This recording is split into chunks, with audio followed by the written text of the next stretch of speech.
I'm going to be going over today some things from an old blog post I did back in 2016 that is really still relevant, and sadly so that it's relevant. I'm going to go over and take a look here at ShadowAnyone.com and the Investigator's Ultimate Guide series. I am, by the way, Larry Kaye. I want to talk today about secret street files that were discovered. And to be honest with you, everybody in the industry, I think every investigator, certainly every cop, all the prosecutors, everybody knew about these things and knows still there are at least elements of them or deeper than that still involved and at play today. A reporter and a defense attorney were working together and really uncovered these secret police street files.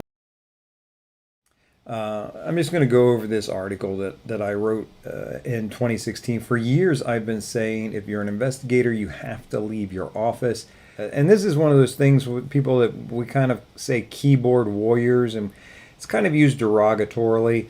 I'll be honest with you.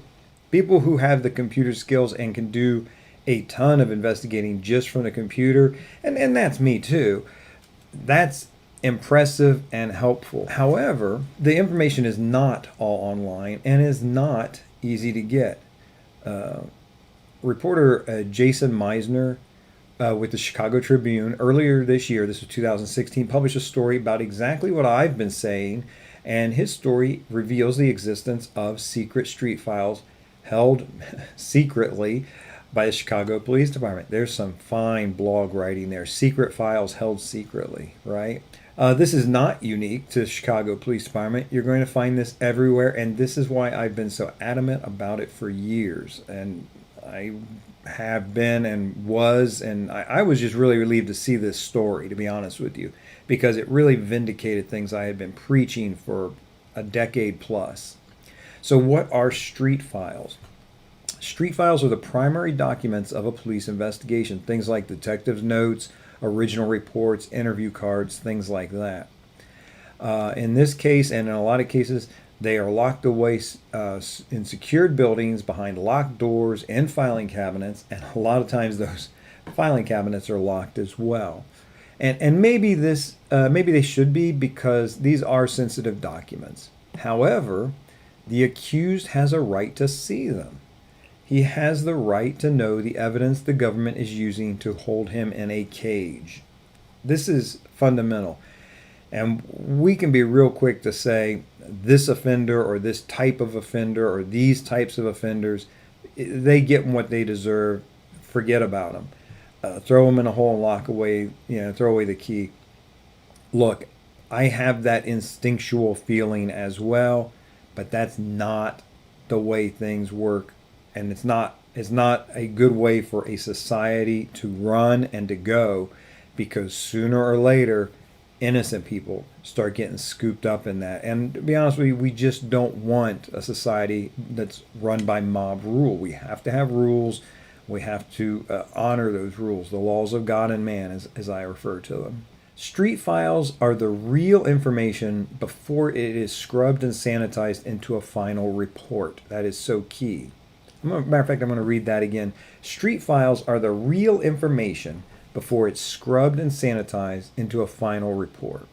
The Chicago Tribune reports about 500 files located in 23 file cabinets, and that attorneys are in a huge fight with the Chicago Police Department over gaining access to these files, and sometimes whether or not they even exist.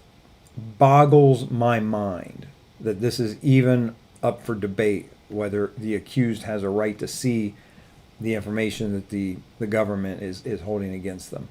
And here's what it is. The information that defense attorneys get when they file a motion of discovery in criminal cases is not always all the evidence that the police and prosecutors have, because the government will be very particular. They'll release what they're asked to release. They'll release, and not one page more of documentation, not one frame of video more.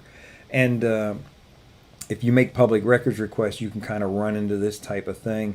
as well. And I have a video out there explaining 5 tactics for dealing with this type of thing. But let's get back to this. Your role as a private investigator, and I've talked about this before, when you work cases, is to go out and find information, to find the truth.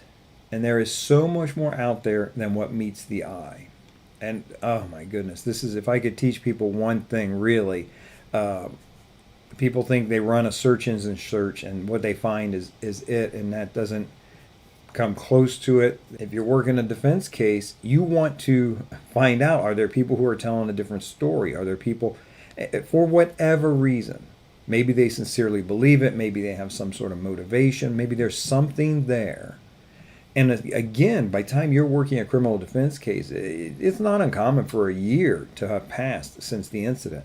Those witnesses, those people who were interviewed, their stories that did not make it into the final report, they've had a chance to think about and cogitate, and reflect upon, and had this maybe weigh on them for that year. And now they're ready to talk in a way that they weren't willing to talk before. Or maybe they're willing to talk to you as a private citizen, a private investigator, that they weren't willing to talk to a law enforcement officer. The defense, I believe, should have access to this. And as we're going to find out a little later on, a judge certainly agrees with me. Candace Gorman says, I knew we'd find stuff missing, but I didn't think it would be this much. We all know there's more than what we're getting. But she was surprised. She says, I didn't think it would be this much. Let me tell you, as somebody who's worked these cases, this is me, Larry. Let me tell you, as somebody who's worked these cases, this does not surprise me at all. Ms. Gorman goes on to say, these little pieces of information can be so critical, or rather crucial, to a defense attorney because you never know which witness could be the key unless you're able to track them down. This is... Private investigators, come on. This is what we do, and this makes a real difference in so many cases. I can't tell you, I've worked so many cases, and I've found a witness and interviewed them, and it's changed things. It's changed, if nothing else, it changes the way the defense attorney approaches this. It changes the way the accused approaches it. Sometimes it cuts in their favor. I had one case, I don't know how, I really thought the witness was very solid and credible about the type of car that she saw. And that was not the type of car the defendant drove. Okay, it was a subtle difference. We're not talking Ford pickup truck and Lamborghini. But I was kind of surprised because I don't know cars. And I spoke to the witness and I said, why are you so sure it's this kind of car and not this kind of car? And she says, I worked for a car dealer for 2 years selling those cars. I know. Wow. Now, that was huge to me. I mean, it really changes things. It really adds an element of maybe reasonable doubt. Somebody who's, you can't say that they're an expert on cars, but she would know that that wasn't the defendant's car. That defendant, regrettably, was still convicted. Okay, let's talk about computer searches versus street files. I've touched on this, but according to the Chicago Tribune story, lawyers did try using some computer databases and compared the results to the street files. It may not surprise you to learn the computer searches did not reveal everything for them. Oh, I say this almost every week in my training videos. I got to read that again. It may not surprise you to learn the computer searches did not reveal everything for them. Additionally, the records, the street files that were supposed to have been in boxes in specific areas of the warehouse had been removed for post-conviction litigation or for other reasons. Even when the boxes were admitted to, even when the police would admit they had these records, the attorneys had trouble finding them. They weren't where they were supposed to be. Now, I figure this is probably due to neglect and just the way the government sometimes runs things. They figure they'll never have to lay hands on these files again. After all, the people have been found guilty. Now they're convicts. They're inmates. They know it's unlikely they'll have to pull these files, and they just get moved and lost track of. I can see that, and I'll give the prosecution and the police the benefit of the doubt and say it's not, and I'll say that neglect and negligence sometimes, and not always malicious. I don't know that that should make us feel any better, that it's their negligence and neglect and not that they're doing it on purpose. Of course, that's not a great comfort for the guy locked in a cage for a crime he didn't do, but more on that later. During one visit to the warehouse, the attorneys were able to locate only 8 of 20 files they had hoped to find, and the only reason they got access to them was by a court order. Otherwise, they wouldn't even know about them. Again, there's where the judge is agreeing with me that the defense should have access to these. But even when the judge said they should have access to them, way less than half of them were made available to them. This is not the first time this has come up. As you know, I've been online for over 3 years talking about this type of thing. I have been online for over 10 years now talking about this type of thing. It seems a little quaint now, back when I was only doing this for 3 years. And I have, of course, my report. Oh, by the way, over at ShadowAnyone.com on the home page there, ShadowAnyone.com. If you want to be a private investigator, give up unless you do these 3 things. That's my free report right over there on the home page. And I talk about this stuff in that free report. I've been trying to share this openly and in my report and everything else for a decade plus now. One of the things I talk about in that report is getting records, going through public documents to find the truth that you're just not going to find anyplace else. Let's talk a little bit about an innocent man. In 1983 in Chicago, police detective Frank Laverty blew the whistle that street files existed in a child murder case. Okay, 1983. Now we're talking, in the story that I'm talking about, the Chicago Tribune covers 1996. Nearly a decade and a half later. And street files have been around since the beginning of time. But in 1993, police detective Frank Laverty blew the whistle that street files existed in a child murder case. The prosecution was pursuing a murder charge against a man who had been accused of murdering a 12-year-old girl, and the prosecution was not playing fair. The police detective, to his credit, came forward. He turned over his street files to the defense attorneys in the middle of the trial, and the charges against the accused were dropped. The truth really will set you free. So let's talk about, is this the end of street files? Well, since I wrote this in 2016 and I'm talking about it here again in 2023, spoiler, it ain't. The defendant sued the police department for railroading him. So 3 years after this is in 1986, so 3 years later, the Chicago police issued a new order. They issued a new order that theoretically eliminated street files. The department created what they called a general progress report, called General Progress Reports, in which the detective's notes and other updates on the investigation were typed into a form that's inventoried and is subject to subpoena for the defense to get a hold of. But it ain't genuinely street files. It ain't the notes, These inventories were supposed to give defense attorneys a clear idea of what documents they could find and the evidence they should expect in discovery.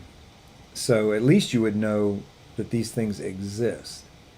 The problem is, in all the defense files that Attorney Gorman has reviewed, not one contained an inventory log. What this means to the attorney and defense investigators is you don't even know what's missing. And that's a crazy part of life, is you don't know what you don't know. But in a case where arguably the most powerful government in the world is trying to put somebody in a cage, you don't even know what's missing. You don't even know what to ask for, what's been done on those cases. Even though the inventory log is now required, it's just not there. This pattern of withholding information isn't new.